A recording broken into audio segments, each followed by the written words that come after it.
Olá, crianças, tudo bem, primeiro ano? Eu espero que vocês estejam todos bem, com saúde, para a gente continuar a apostila número 1. Nós já estamos no módulo 5. Abra comigo aí na página 158, Recursos Argumentativos número 1. Nós vamos estudar então estratégias de argumentação. Como é que eu posso aí desenvolver o meu argumento em alguns tipos de exemplos? Nós vamos trabalhar também com a competência 3 da correção da redação do Enem. Vamos lá, página 159 para começar.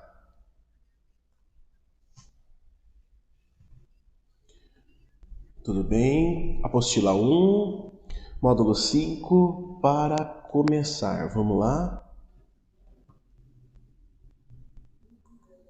Quando a gente começa o processo de argumentação, que é o de defesa da nossa tese, a gente procura sempre usar argumentos que comprovam essas ideias e geralmente esses argumentos são externos ao texto. Uma fala de um filósofo, a citação de dados estatísticos, uma comparação histórica, porque nós imaginamos e estamos corretos de que tudo que é externo, que é verídico, que pode ser comprovado, é mais eficaz para sustentar a nossa tese. Ok? Afinal, olha aqui, uma ideia não comprovada pode soar como opinião. Não é mais argumento, é só achismo.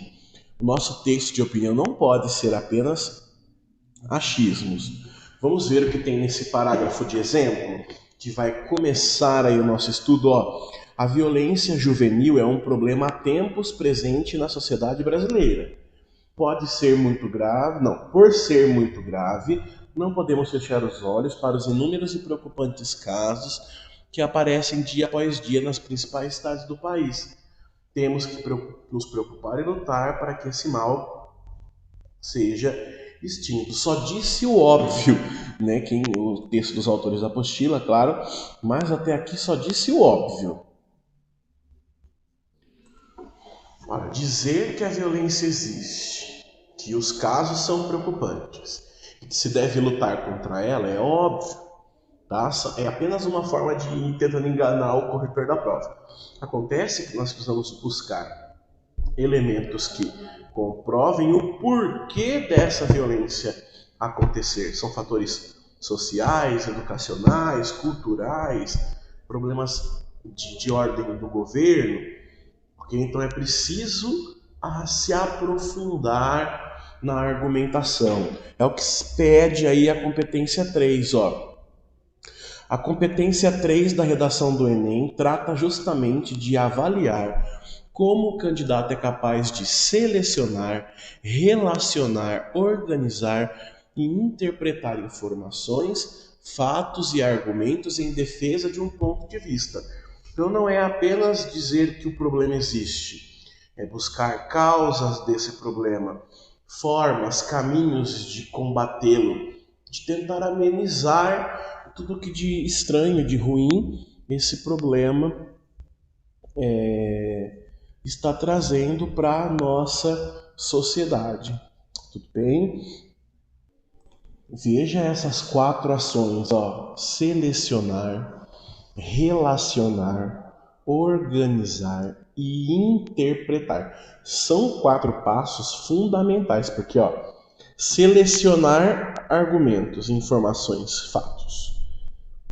Eu preciso, entre uma quantidade de coisas, focar naquelas que são mais importantes. Depois, relacionar esses argumentos com a tese, porque o seu texto precisa estar completamente relacionado à sua tese, retomando-a a todo momento. Ok? Isso é muito importante, muito, muito, muito, muito. Aí depois, organizar. Essa palavra deveria ser palavra-chave da nossa vida, O planejamento, a organização.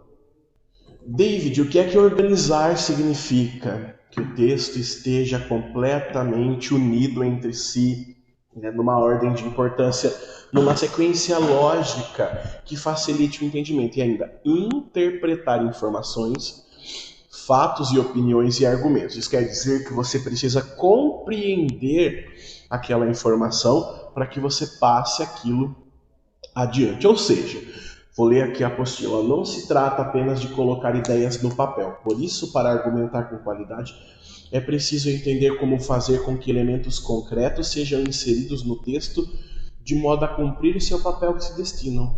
Fundamentar o argumento. Essa frase...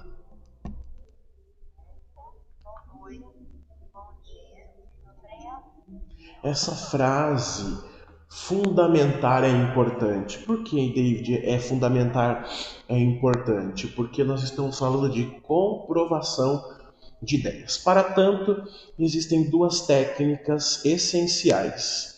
A exemplificação, que é colocar exemplos práticos, exemplos factíveis, né, reais, e dados estatísticos. Quanto mais informação a gente tiver no texto, desde que ela esteja bem selecionada, relacionada com a tese e organizada, ela pode contribuir para que o nosso texto fique mais firme, forte, né, coerente.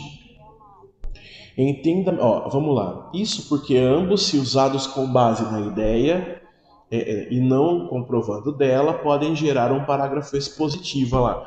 Quando a informação não se relaciona com a tese, quando você não usa a informação, o dado, o exemplo, né, na função correta dele, que é, na verdade, comprovar o seu ponto de vista, vira texto com informação.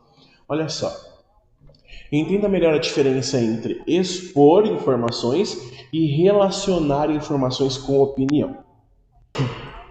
Então vamos ver aqui o primeiro texto para o tema Violência Juvenil no Brasil. Como enfrentar esse mal? Os jovens que mataram o índio Galdino em 1997 em Brasília, vocês se lembram desse caso, né? Tacou fogo no índio. São um exemplo de como a violência juvenil está presente em nossa sociedade. Por acreditarem que se tratava de um mendigo, atearam fogo nele enquanto dormia, tirando a vida de um inocente. Essa falta de limite é um problema sério e precisamos cuidar, seja educando, punindo, para que ela não siga acontecendo. Caso contrário, esses jovens seguirão impunes praticando novos crimes. Note no parágrafo que o autor pode ter se baseado em um caso específico, não abordou o tema de maneira correta. Em vez de buscar entender a violência juvenil em geral, ficou preso apenas ao episódio do índio Galdino, preocupando-se em relatar o que aconteceu na ocasião.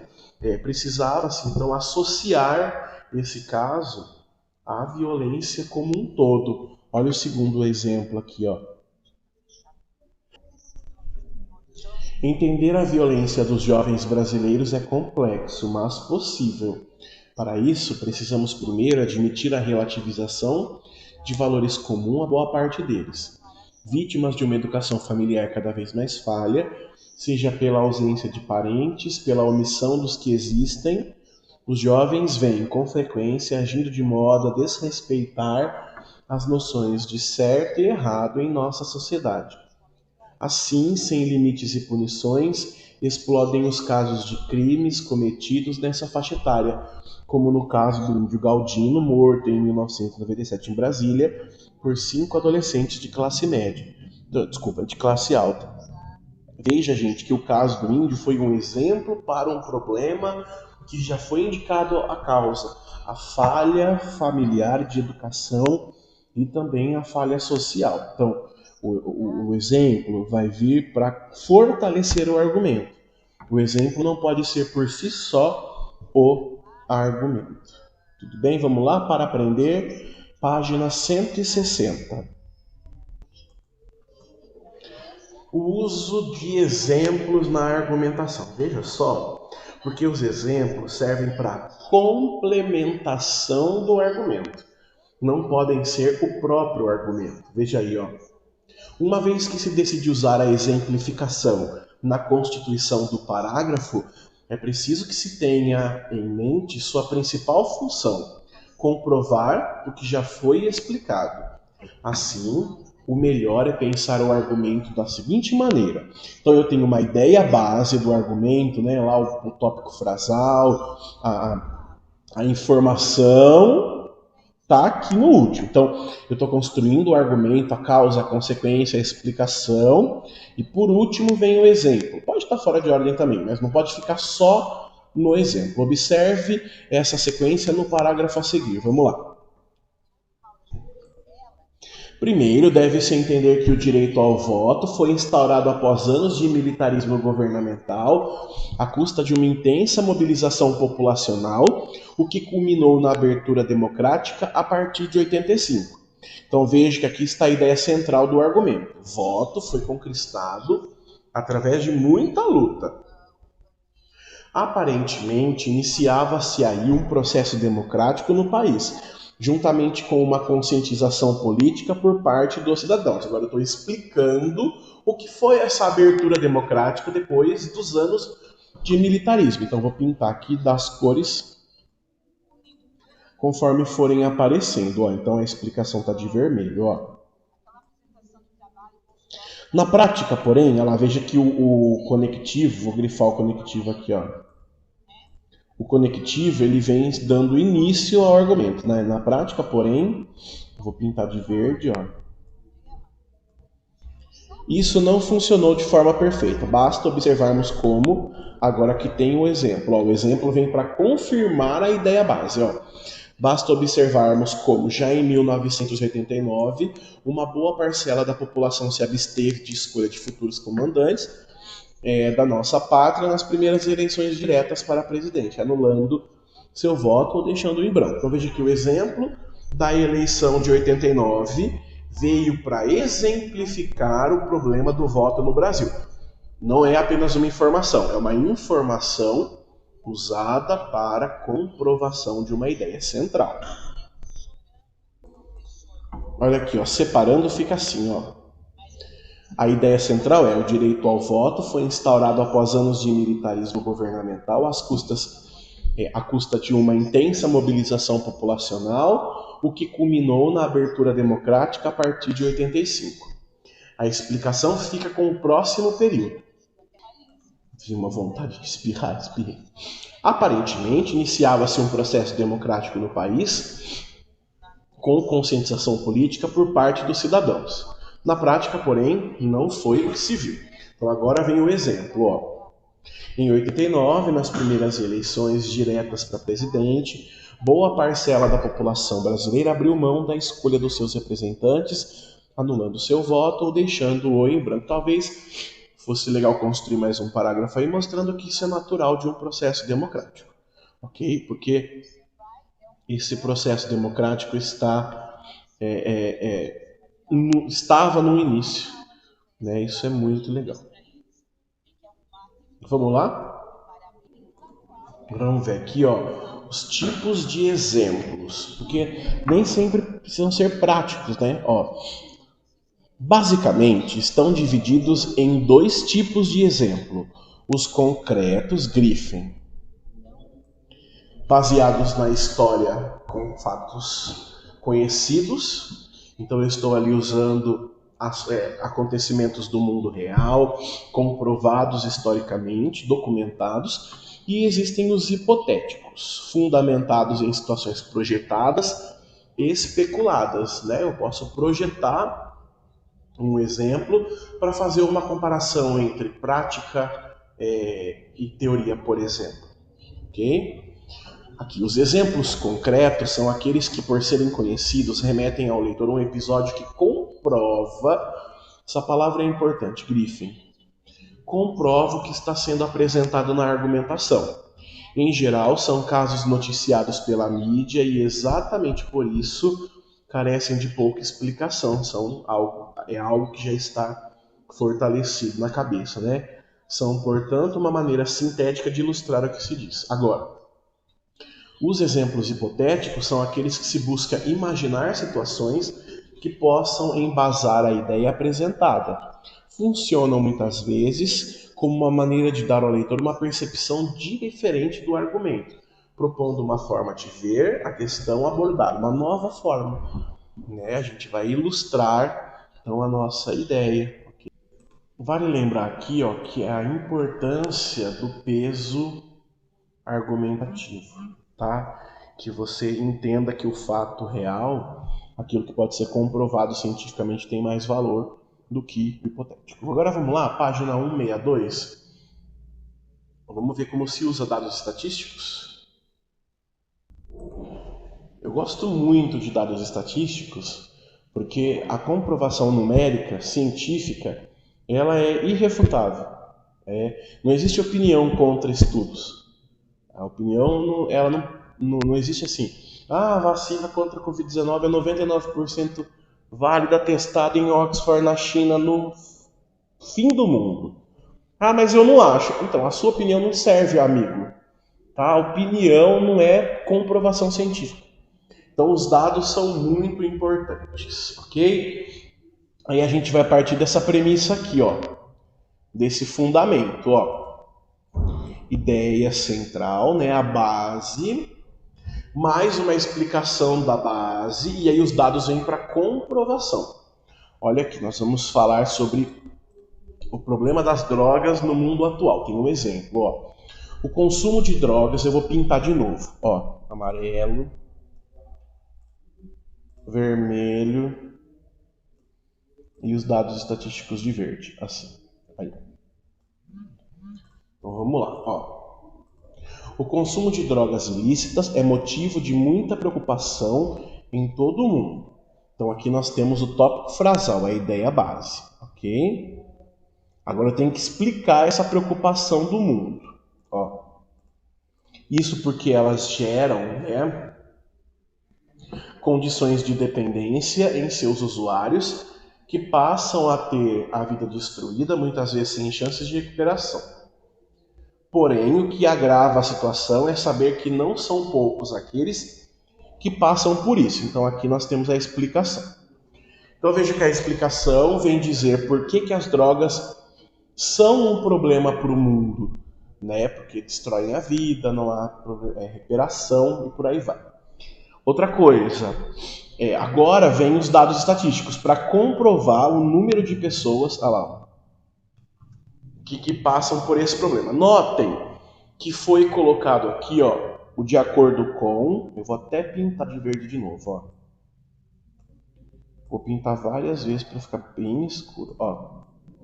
O de acordo com, ele é um de acordo com, né?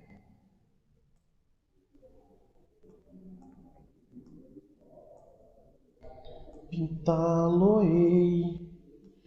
Olha lá. O de acordo com, ele é muito importante porque você está citando um dado. Você não está copiando um dado. Tudo bem? Isso é muito importante usar esse conectivo de citação. Vejam aqui então, veja que nós temos um tópico frasal, uma ideia central, que precisa ser explicada. Por que é motivo de preocupação? Ah, tem uma explicação.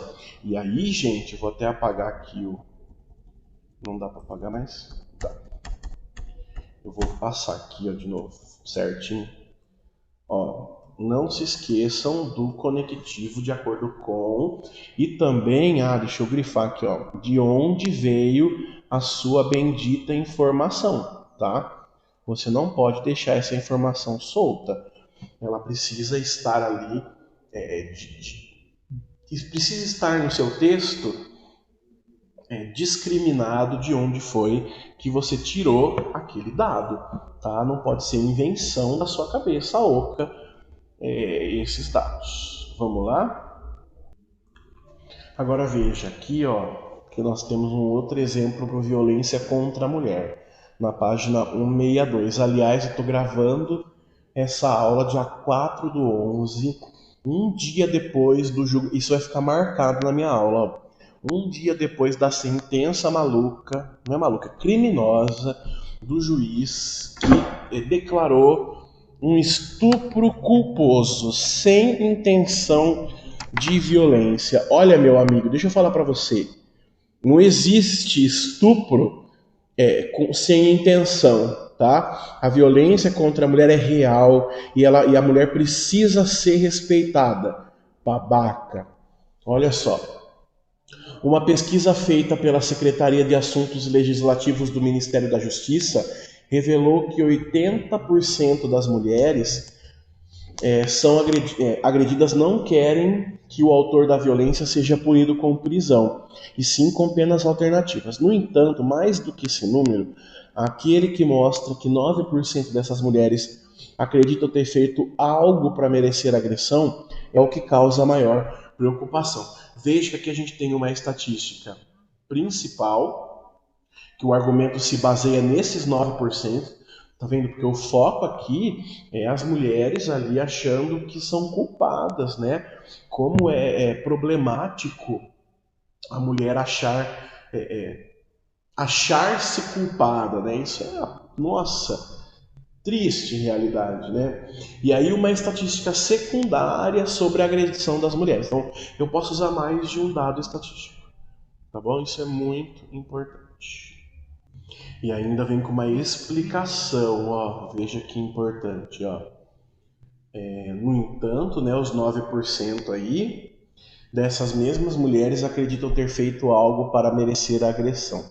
Nossa, isso é terrível pensar. Aparentemente, o medo e a cultura machista ainda são tão presentes em nossa sociedade, o que faz as vítimas assumirem a culpa, mesmo quando todas as evidências provam o contrário. Não existe culpa para a violência, a mulher é sempre a vítima. Ok? Então aqui nós temos uma explicação, ó, para o problema, tá bom? É muito importante perceber tudo isso.